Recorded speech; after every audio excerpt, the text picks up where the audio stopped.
নমস্কার, নাগরিক মনে সবাইকে স্বাগত।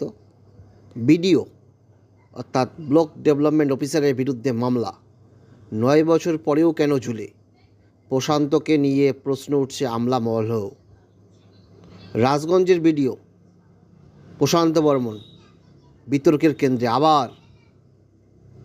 কেন ৯ বছর পরেও মামলা ঝুলে? এই রকম প্রশ্ন উঠছে নাকি আমলা মহলেও। সদ্য প্রশান্ত বর্মনের নাম জুড়েছে সোনা ব্যবসায়ীকে খুনের অভিযোগে। তার মধ্যে তার বিরুদ্ধে যে মামলা ছিল, ৯ বছর পরেও কেন ঝুলে, এখন প্রশ্ন উঠেছে আমলা মহলেও। বিতর্কিত বিডিও প্রশান্ত বর্মনের রাজ্য প্রশাসনের প্রভাব দীর্ঘদিন ধরেই আমলাদের আলোচনার বিষয়। সেই প্রভাবকে কাজে লাগিয়ে একাধিকবার তিনি নিজের বদলি আটকে দিয়েছেন বলে অভিযোগ। এমনকি ইংরেজিতে শূন্য পেয়েও এবং পরীক্ষায় পাশ না করে তার বিডিও হিসাবে নিয়োগ পাওয়ার অভিযোগ নিয়ে ৯ বছর আগে দায়ের করা মামলা এখনও ঝুলে রয়েছে কলকাতা হাইকোর্টে। এই সময়ের মধ্যে ৬ জন স্থায়ী সহ অন্তত ১০ জন প্রধান বিচারপতি পার করেছে হাইকোর্ট। অথচ নিয়োগে এত বড় অভিযোগের নিষ্পত্তি হয়নি ৯ বছরেও। কাল সোমবার আদালতের দৃষ্টি আকর্ষণ করে ওই জনস্বার্থ মামলাটি ফেরাতে চাইছেন মামলাকারী। প্রশান্ত বর্মনের নিয়োগ নিয়ে ২০১৭ সালে পাবলিক সার্ভিস কমিশনের অবসরপ্রাপ্ত কর্মী রামচন্দ্র ভট্টাচার্য প্রথম মামলা দায়ের করেন।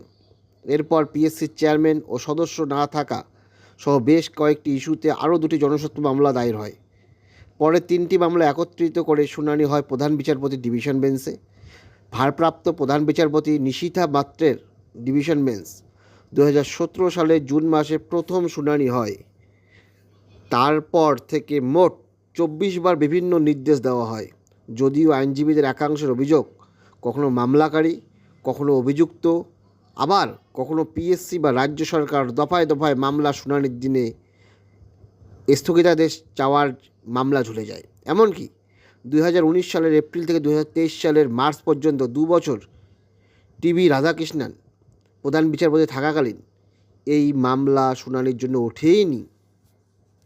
আবার সদ্য অবসর নেওয়া স্থায়ী প্রধান বিচারপতি টিএস শিবাগানামের আমলেও মামলার ফোকাস ঘুরে যায় পিএসসির কর্তা নিয়োগ না হওয়ার সমস্যা নিয়ে।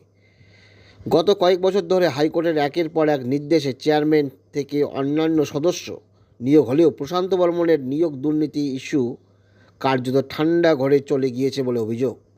অথচ এই মামলা একসময়ে সুপ্রিম কোর্টেও গিয়েছিল।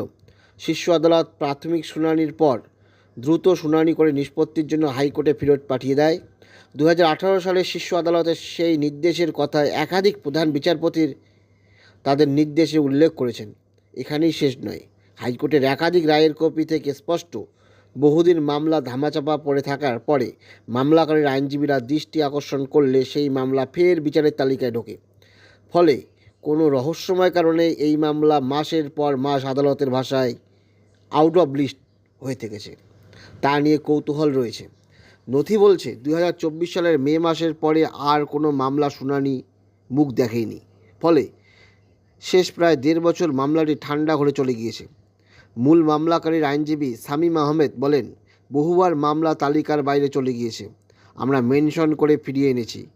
তবে এখনও পর্যন্ত যেসব নথি জমা পড়েছে তা থেকে এটা বলা যায়, হাইকোর্ট একটু সক্রিয় হলে এতদিনে ওই বিডিএর বিরুদ্ধে মামলা নিষ্পত্তি হয়ে যেত। কিন্তু দিনের পর দিন শুনানির অভাবে এতদিনেও তা ঝুলে রয়েছে। এই মামলা অভিযুক্ত প্রশান্ত বর্মনের আইনজীবী অমলেশ রায় বলেন, আমি অনেক পরে মামলাটি নিয়েছি, কেন সেটা ঝুলে রয়েছে তা বলতে পারবো না।